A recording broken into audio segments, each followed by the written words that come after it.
పరీక్షిత్తుకి తగిలింది అని తెలుసుకున్నాడు. తెలుసుకుని కొడుకు వంక తిరిగి సంతోషంతో మాట్లాడలేదు. నువ్వు నా మెడ మీద మృతసర్పం వేస్తే ఆ రాజుని శపించావు, మంచి పని చేశావు అని తండ్రి అనలేదు.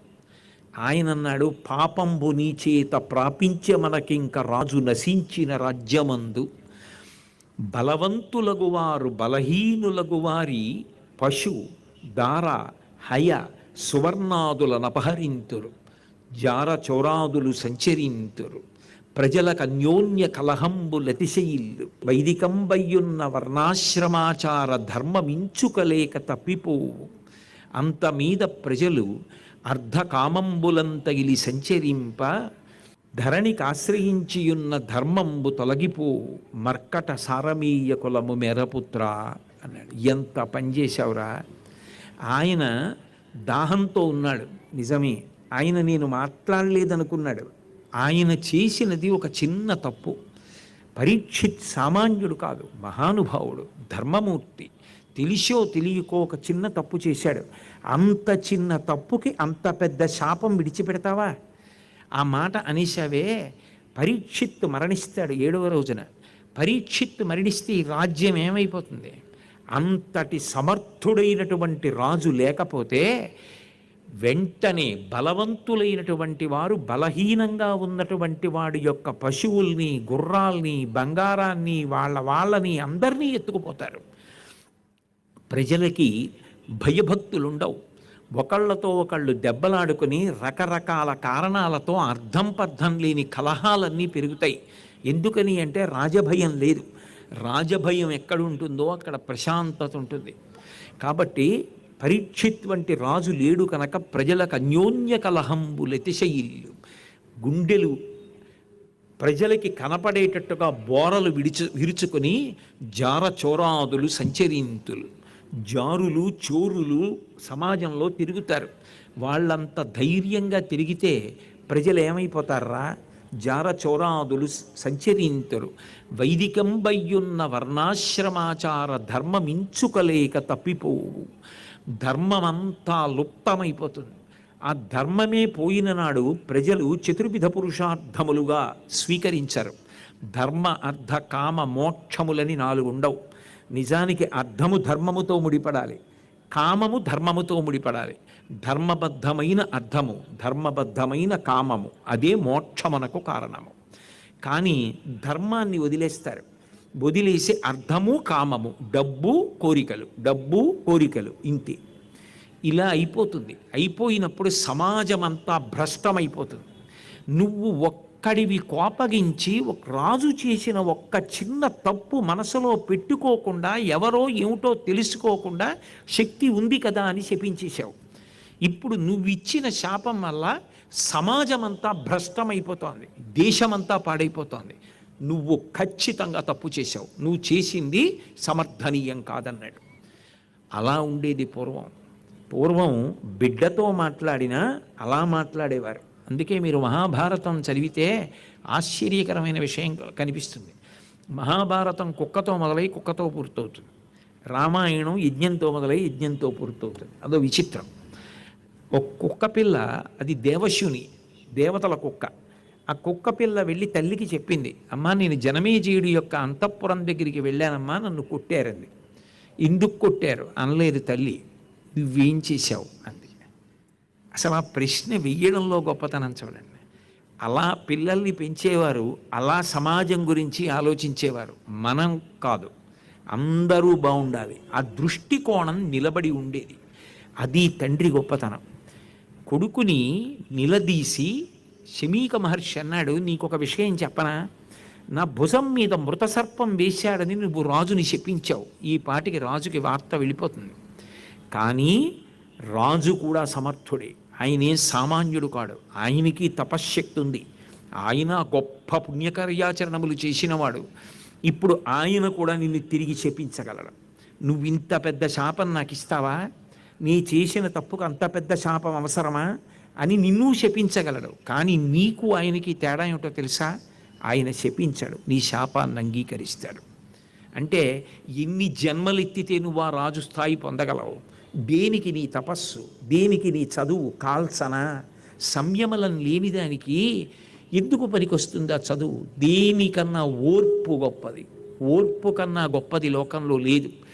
క్షమాదానం, క్షమాయజ్ఞం, క్షమా సత్యం హి పుత్రికా, క్షమా ధర్మం, క్షమా యశ, క్షమయావిష్టితం జగత్ అంటాడు కుశనాభుడు రామాయణంలో కూతుళ్లతో మాట్లాడుతూ. ఓర్పు కన్నా గొప్పది లోకంలో ఏదీ లేదు. ప్రతి చిన్నదానికి ఓర్పు వదిలిపెట్టి ప్రవర్తించడం మంచి పద్ధతి కాదు. మహానుభావుడు, నవయుగ వైతాళికుడు ఆఖరి ఊపిరి వరకు పిల్లల్ని ఉద్దేశించి సమాజం శాంతియుతంగా ఉండాలి, అభ్యున్నతి పదంలో ఉండాలని ఆకాంక్షించినటువంటి అబ్దుల్ కలాం గారు చివరిలో కూడా పిల్లలకి చెప్పింది ఒకటే: మీరైనా మీ తరంలో సంయమనం నేర్చుకోండి. ప్రతి దానికి తిరగబడిపోవడం, ఏదో పెద్ద అల్లర్లు జరిగిపోవాలని కోరుకోవడం మంచిది కాదు. సంయమనం నేర్చుకోండి, సంయమనం నేర్చుకోండి అని పిల్లలకి చెప్తూనే ఉండేవారు. అంటే ఆ సంయమనం లేకపోవడం ఎంత ప్రమాదాన్ని తీసుకొచ్చిందో చూడండి. నిజంగా ఆ సంయమనం ఎవరిది? పరీక్షిన్ మహారాజుది. ఎందుకని? నిజంగా పరీక్షిన్ మహారాజు తలుచుకుంటే కలిపురుషుణ్ణి ఆ రోజునే చంపేశాను. కానీ చంపకుండా ఎందుకు విడిచిపెట్టాడు? దానికి ఒక కారణం ఉంది. పరీక్షిన్ మహారాజే చెప్పాడు, నేను ఎందుకు వదిలిపెట్టేశానంటే కలిపురుషుణ్ణి, కలియుగమునందు ఒక గొప్ప ఉపయోగం ఉంది. చేసిన దాని పాపములు చెందవు, చేయ తలంచినంతటన్ చేసదనన్న మాత్రమున చెందు కదా కలిలోన పుణ్యముల్. మోసము లేదటంచు నృపముఖ్యుడు కాచ కలిన్ మరందముల్లాసముద్రోడ గ్రోలి వీరులం తెగచూడని తేటికైవడిన్ అన్నారు పోతన గారు. తుమ్మెద పువ్వు మీద వాలి తన తొండాన్ని గుచ్చి తేనె తాగుతుంది. తేనె తాగుతుంది తప్ప పువ్వుని పాడు చేయడం కానీ, పువ్వుకున్న ఒక్క రేకు ఊడిపోకుండా 6 కాళ్లతో కూర్చుంటుంది. షట్పదం అంటారు. 6 కాళ్లతో కూర్చుని సూదిగా ఉన్న తన తొండాన్ని దింపి తేనె తాగి ఎగిరిపోతుంది తప్ప పువ్వుని పాడు చేయదు. కలిపురుషుని యందు ఒక మంచి లక్షణం ఉంది. కలియుగంలో ఏమిటి అంటే, చేస్తేనే పాపానికి ఫలితం. త్రికరణ శుద్ధిగా నేను ఆర్తి పొందాననుకోండి, ఒక మంచి పని చెయ్యాలని, గంగానదిలో స్నానం చెయ్యాలి అని నేను పరితపించాననుకోండి, నేను గంగానది స్నానం చెయ్యకపోయినా నేను స్నానం చెయ్యాలని పరితపించాను కాబట్టి నేను చేశాను అని ఫలితం ఇస్తారు. చేసిన కాని పాపములు చెందవు, చేయతలంచినంతటన్ చేసదనన్న మాత్రమున చెందు కదా కలిలోన పుణ్యముల్. కలియుగంలో ఉండే లక్షణం ఏమిటంటే, ఏదైనా ఒక మంచి పని, 10 మందికి పనికొచ్చే పని, స్వార్థం లేకుండా నేను అలా చెయ్యగలిగితే, నేను ఒక కళ్యాణ మంటపం కట్టి పేదవాళ్ళు ఎవరైనా ఉంటే ఆ పిల్ల పెళ్ళికి కారు పంపించి ఆ కారులో పెళ్లి కూతుర్ని తీసుకొచ్చి వాళ్ళు పెళ్లి చేసుకున్న తర్వాత మళ్ళీ పెళ్లి కూతుర్ని ఆ కారులో ఇంటికి దింపగలిగేంత శక్తి నాకు భగవంతుడు ఇచ్చుంటే, నేను అలా ఒక్క కళ్యాణ మంటపాన్ని కట్టుంటే, ఎన్నో జంటలు అక్కడ గృహస్థాశ్రమంలో ప్రవేశించి ఉంటే నా జన్మ ధన్యం అయ్యేది. నాకు డబ్బు లేదు అని నేను బాధపడవలసి వస్తే అలా ఒక్క కళ్యాణ మంటపాన్ని కట్టలేకపోయాని అని బాధపడుతున్నాను అని అనుకున్నాడు అనుకోండి ఎవరైనా, ఆయన కళ్యాణ మంటపం కట్టి అలా పెళ్ళిళ్ళు చేశాడు అన్న ఫలితాన్ని ఇచ్చేస్తాడు. అయితే కృతకంగా ఏదో అన్నాం కదా అని చెప్పేసి ఉత్తినే అలా అనుకుంటూ ఉంటే వస్తాయని కాదు. త్రికరణ శుద్ధిగా అనుకుంటే, తాదాత్మ్యతతో ఆ భావన పొందితే, చేసేదనన్న మాత్రమున చెందు కదా కలిలోన పుణ్యముల్. పాపం చేస్తేనే ఫలితాన్ని ఇస్తుంది. అందుకే కలిపురుషుణ్ణి చంపేస్తే ఈ సావకాశం ఉండదు. కాబట్టి ఈ మంచి ఉండగా నేను ఎందుకు చంపేయాలి కలిపురుషుణ్ణి? శక్తి లేకపోయినా మనసు మంచిదైతే, అధ్యవసాయంతో కూడుకున్నదైతే, భగవద్భక్తి కలిగినదైతే, 10 మందికి ఉపకారం చెయ్యాలన్నదైతే అటువంటి వాడు తరిస్తాడు కదా.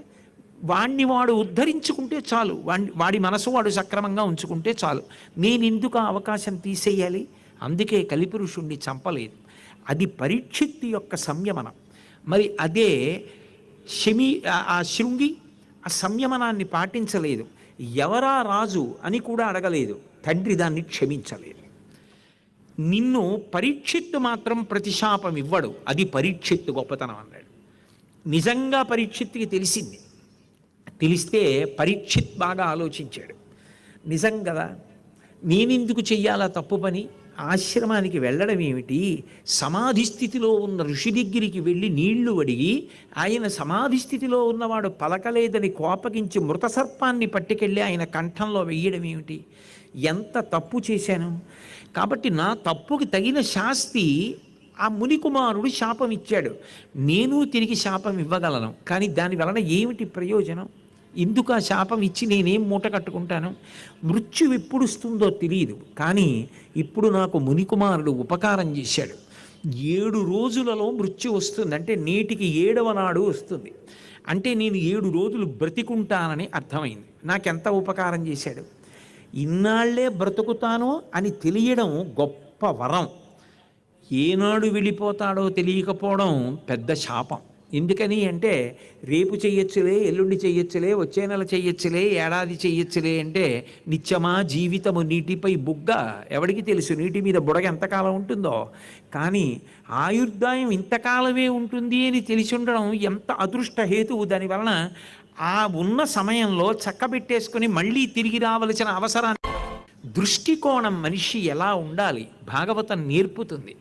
నా మృత్యువు తెలిసింది, నాకేం బెంగలేదన్నాడు అని ఆయన ఉరగాధీశ విషానలంబనకు వీనొప్పింతు శంకింప ఈశ్వర సంకల్పము నేడు మానదు భవిష్యజ్జన్మ జన్మంబులన్ హరి చింతారతియున్ హరిప్రణుతి హరి భాషాకర్ణనాసక్తియున్ హరి పాదాంబుజ సేవయున్ కలుగు మీరర్దిన్ ప్రసాదింపరే అని అడిగాడు. గంగా తీరానికి వెళ్ళిపోయాడు. ఆ గంగా తీరంలో ప్రాయోపవేశం చేశాడు. ప్రాయోపవేశం చేసి ఆ గంగమ్మ వంక తిరిగాడు. ఇప్పటికీ నేను కాశీ వెడితే ఆ కేదార్ ఘాట్లో నిలబడి ఆ గంగా నది వంక చూస్తే నాకు పరీక్షిత్తు చెప్పిన పద్యమే గుర్తొస్తుంది. అప్పుడప్పుడు అంటూ ఉంటుంది మా ఆవిడ, అదేమిటండి గంగాస్తుతి అవి ఏమీ చేయకుండా మీరు ముందు ఈ పద్యం చెప్తారు ఏమిటంటుంది. అంత హత్తుకుంది నన్ను ఆ పద్యం. పరీక్షిత్ గంగ వంక చూసి అంటాడు, అమ్మా అని పిలిచిన నరు పొమ్మా అని ముక్తి కడకు బుత్తువట. కృపన్ లెమ్మా నీ రూపముతో రమ్మా నాకిదురంగ గంగ రమ్యతరంగా అని అడుగుతాడు. అమ్మా అంటే చాలట గంగ దగ్గరికి వెళ్ళి, పొమ్మా అంటుందిట. పోరా మోక్షానికి, ఇక నువ్వు తిరిగి రావక్కర్లేదురా అంటుందిట. అమ్మా అని చూచిన నరు పొమ్మ అని ముక్తి కడకు బుత్తువట. కృపన్ దయతో ఒక్కసారి అమ్మ జల రూపంలో కాకుండా అధిష్టాన దేవతా స్వరూపంగా నిన్నొక్కసారి చూడాలనుందమ్మా. లిమ్మా నీ రూపముతో రమ్మా నాకెదురంగ గంగ రమ్యతరంగా అని పిలిచాడు. పిలిచి ప్రాయోపవేశం చేస్తే వశిష్ఠాది మహర్షులందరూ కూడా వచ్చారు. ఎంత ఆశ్చర్యం! మృత్యువు తెలిసింది ఒక మనిషికి. నేను ఏది చేస్తే ఇక మళ్ళీ పుట్టక్కర్లేదు ఈ 7 రోజులలో నాకు చెప్పండి అని అడుగుతున్నాడు. ఏది చెప్పాలి ఆయనకి ఇప్పుడు? ఇంతమంది ఋషులు వచ్చారు. నేను చచ్చిపోతానని నాకు బెంగలేమీ లేదు. మృత్యువు తప్పుకుందామంటే తప్పుకునేది కాదు, వెళ్ళిపోవలసిందే. అమాయకులై మా తాతగారు వెళ్ళిపోయారా, మా నాన్నగారు వెళ్ళిపోయారా, మా తరంలో ఓ పెద్ద నాన్నగారు అబ్బాయి అన్నయ్య వెళ్ళిపోయాడా, ఎవడైనా వెళ్ళిపోవలసిందే. కానీ వెళ్ళిపోతామన్న సత్యాన్ని అంగీకరించగలిగితే మనిషి జాగ్రత్తగా ఉంటాడు. కాబట్టి ఈ 7 రోజులలో నేను ఏది చేస్తే నేను మళ్ళీ తిరిగి రావక్కర్లేదు, పుట్టక్కర్లేదు. ఒకవేళ పుట్టినా నాకు ఎప్పుడు నిరంతరమైనటువంటి పరమాత్మ భక్తి, ఆయన పాదసేవ, ఆయన మాటలు వినాలి, పుణ్యకర్మలు చెయ్యాలి, ధర్మాచరణ చెయ్యాలనేటటువంటి అనురక్తి నిలబడిపోతుందో, ఏది విన్న కారణం చేత నేను మళ్ళీ మనుష్యుని యొక్క శరీరములో ప్రవేశించి పునర్జన్మని పొందవలసినటువంటి అవసరాన్ని పోగొట్టుకుంటానో, మోక్షమునకు వెళ్ళిపోతానో, విడుదలను పొందుతానో, సంసార చక్రమును దాటిపోతానో, అటువంటి స్థితి నాకు కలగడానికి యోగ్యమైనది ఈ 7 రోజులలో ఏది వినాలో అది నాకు చెప్పండి అని అడిగాడు. ఏది చెప్పాలని ఒకరి ముఖాలు ఒకరు చూసుకుంటున్నారు. అటువంటిది చెప్పగలిగిన వాడు మిగిలిన 18 పురాణములను సూతుడు చెప్పినా, రోమహర్షణుడు చెప్పినా, భాగవతాన్ని ప్రవచనం చెయ్యడం కోసమే పుట్టినటువంటి మహానుభావుడు శుకబ్రహ్మ. ఆయన వినా అన్యులు చెప్పడానికి అధికారం లేదు, ఆయనే చెప్పాలి. అందుకే ఆయన నిస్సంగి, ఆయన ఎప్పుడూ వైరాగ్యంతో ఉంటాడు. ఆయనకి దేని మీద కోరిక లేదు, దేని గురించి బెంగలేదు. అటువంటి వాడు ఒక్కడుట చచ్చిపోతావంటే ఏడవకుండా, చచ్చిపోతానని తెలిసిపోయింది, ఈలోగా ఏం చేస్తే ఇక చచ్చిపోవలసిన అవసరం ఉండదు. అంటే మళ్ళీ చచ్చిపోవాలంటే మళ్ళీ పుట్టాలి, అంటే అసలు చచ్చిపోవడం అంటే ఇదే ఆఖరి చచ్చిపోవడం అవడానికి ఏది వినాలో నాకు అది చెప్పండి అని అడిగినవాడు ఒక్కడే ఒక్కడున్నాడు. ఇన్ని కోట్ల మంది పుట్టి చచ్చిపోతే ఒక్కడు అడిగాట, వాడికి నేను చెప్పాలని బయలుదేరాడు. ఆయన సామాన్యుడు గాడు. దేవీ భాగవతంలో వ్యాస భగవానుడే ఆయన గురించి చెప్తూ అంటాడు, అంతరిక్షత్పపాతోర్వాం కమండలస్తథా దివ్య. ఆయన కోసమని చెప్పి సుఖబ్రహ్మ పుట్టినప్పుడు అంతరిక్షంలోంచి పడ్డాయిట కమండలము, ఆయన తపస్సు చేసేటటువంటి తపోదండము, అవన్నీ కూడా. అంతటి మహనీయుడు. ఎప్పుడు 16 ఏళ్ల వయస్సులో ఉంటాడు. కామాన్ని జయించినటువంటి వాడు, ఇంద్రియములను జయించినటువంటి వాడు, బ్రహ్మవేత్త. ఎప్పుడు బ్రహ్మమునందు రమిస్తూ ఉంటాడు. శంకర భగవత్పాదులు ఒక చోట భాష్యం చేస్తూ అంటారు, కర్మ అనుభవించవలసిన అవసరం లేకుండా కేవలము జ్ఞానంతో పాపపుణ్యముల ప్రసక్తి లేకుండా వచ్చినటువంటి వారు ఇద్దరే, ఒకరు శుకబ్రహ్మ, ఒకరు వామదేవుడు. అంతటి మహాపురుషుడు శుకబ్రహ్మ పేరెత్తితే చాలు.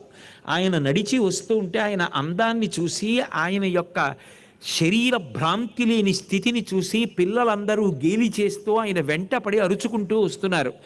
నిస్సంగి. ఒక ఆవు పాలు పితకడానికి ఎంత సమయం పడుతుందో అంతకన్నా ఎక్కువ సమయం ఏ ఇంటి ముందు శుకబ్రహ్మ నిలబడడం.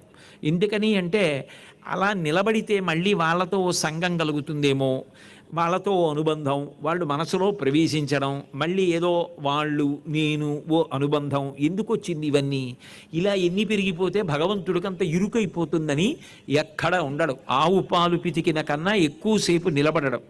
అటువంటి మహానుభావుడు పరీక్షిత్తు యొక్క కోరిక విని పరీక్షిత్తుకి భాగవతం చెప్పడానికి బయలుదేరి వచ్చాడు. ఆశ్చర్యం ఏమిటంటే సనాతన ధర్మంలో చాలా చాలా గొప్ప గొప్ప విషయాలన్నీ ఒక్కడికే ప్రబోధం చేయబడ్డాయి. పరీక్షిత్ ఒక్కడి కోసమే శుకబ్రహ్మ భాగవతం చెప్పాడు. ఒకసారి అటువంటి ఆశ్చర్యకరమైన విషయమే జరిగింది. ఒకప్పుడు కాకినాడలో భాగవతం మీద ప్రసంగాలు చేస్తుంటే బ్రహ్మాండమైనటువంటి తుఫాను వచ్చింది. తుఫాను వస్తే నాకు అందులో నిర్వహించే ఆయన విశేషమైన జనం ఉండేవారు రోజు.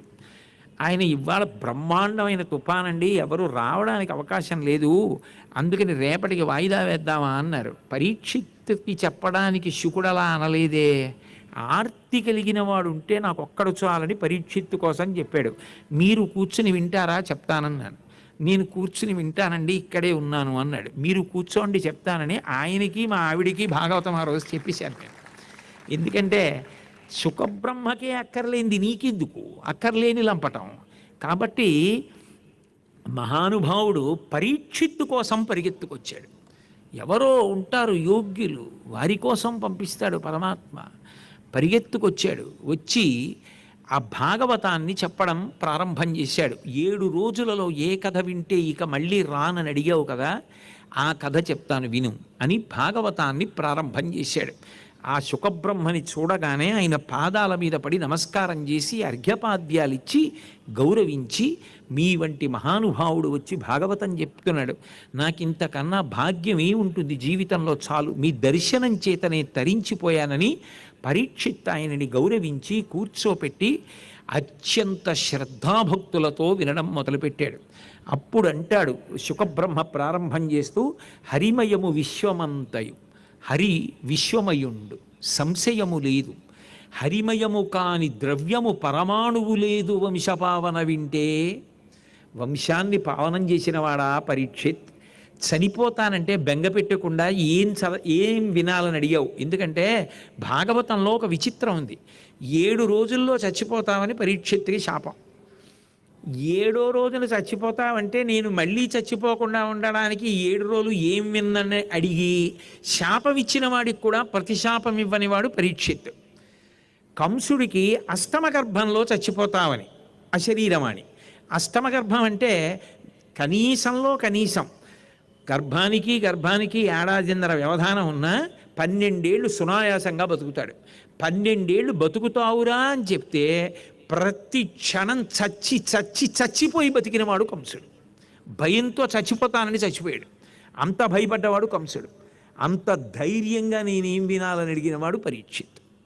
కాబట్టి ఓ పరీక్షిత్, నిజానికి ఈ లోకమంతా బ్రహ్మమయమే, హరిమయము విశ్వమంతయు హరి విశ్వమయుండు.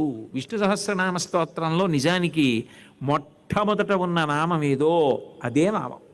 మిగిలినవన్నీ ఏమిటి? ఆయన గుణముల యొక్క సంకీర్తనమే. విశ్వం, విశ్వం ఏది కనపడుతోందో నామరూపాత్మకముగా కనపడుతున్నటువంటి సమస్తము బ్రహ్మమయమే. అలా బ్రహ్మమయంగా నీకు కనపడనంత కాలం మాయ, కనపడగానే జ్ఞానమే. ఇప్పుడు సర్వసాధారణంగా బంగారం ఆభరణం కొనుక్కోవడానికి వెళ్ళిన వాళ్ళు ఇలా పెట్టుకు చూసుకుని ఈ గొలుసెంత ఆ గొలుసెంత అంటారు.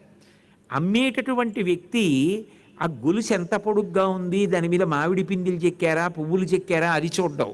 దాన్ని తక్కెట్లో పెట్టి బంగారం దాంట్లో ఎంత ఉందో తూకం చూస్తాడు. అందులో ఉన్న బంగారాన్ని చూస్తాడు బంగారం అమ్మే వ్యక్తి.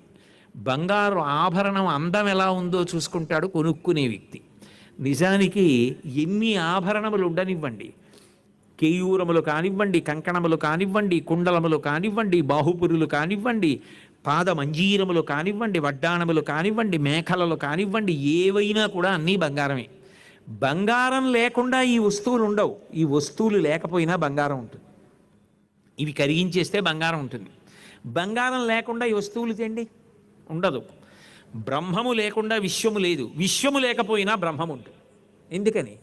మహాప్రళయమునందు ఇదంతా కూడా చెదిరిపోయినా, విశ్వము లేకుండా ప్రళయజలముల యందు మునిగిపోయి సూర్యచంద్రులు కూడా ఆగిపోయినా, నతత్ర సూర్యోభాతి నచంద్రతారకం నేమా విద్యుతో భాంతి కుతోజమగ్ని త్వమేవ భాంతమనుభాతి సర్వం తస్య భాషా సర్వమిదం విభాతి అంటారు.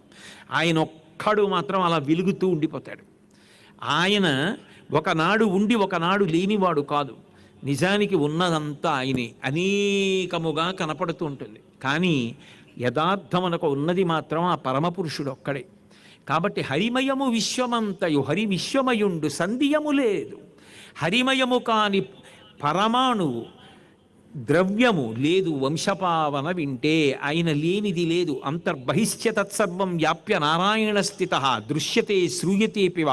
చూస్తున్న దాంట్లో వింటున్న దాంట్లో ఆయన తప్ప వేరొకటి లేదు. అటువంటి భగవంతుడున్నాడే, ఆయన కాలమును ఆధారం చేసి ఈ లోకాన్ని తిప్పుతూ ఉంటాడు. కాలమునందు జీవుడు ఒక శరీరంతో పుడతాడు.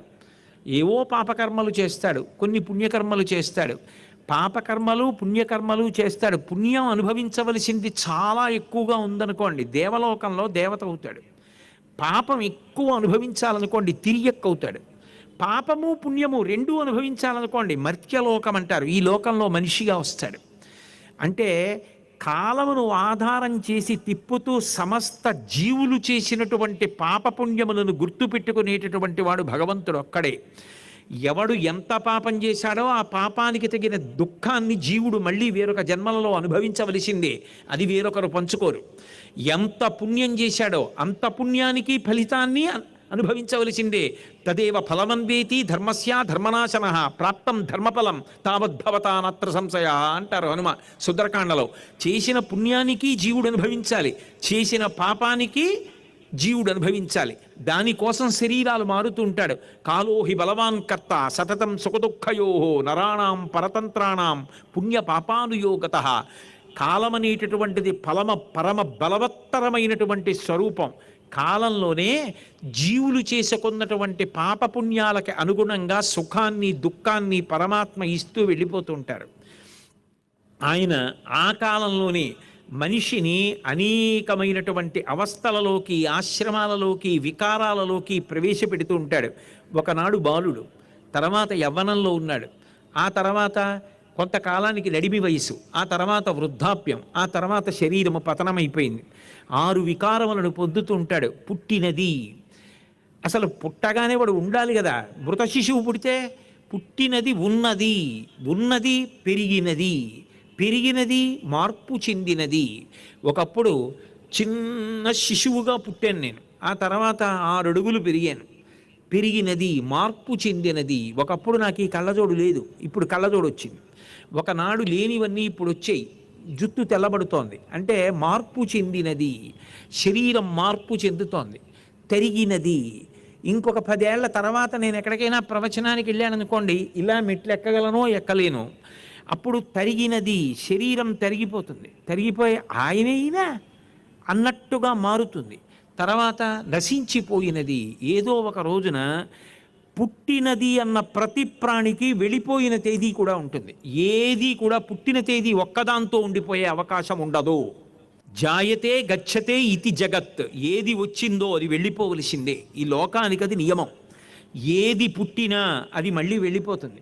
కానీ ఇందులో నేను ఉండిపోతాను, ఇలాగే ఉండిపోతాను అనుకోవడం ఉందే, అదే మాయా భ్రాంతి. దాని ఎందు తిరుగాడుతూ సమస్త పాపములు అక్కడ వస్తాయి. నేను నాది, నేను బాగుండాలి, నాది బాగుండాలి, వాడు వాడిది, వాడు పాడైపోవాలి, వాడిది పాడైపోవాలి. అక్కడ వచ్చింది మాయంతా.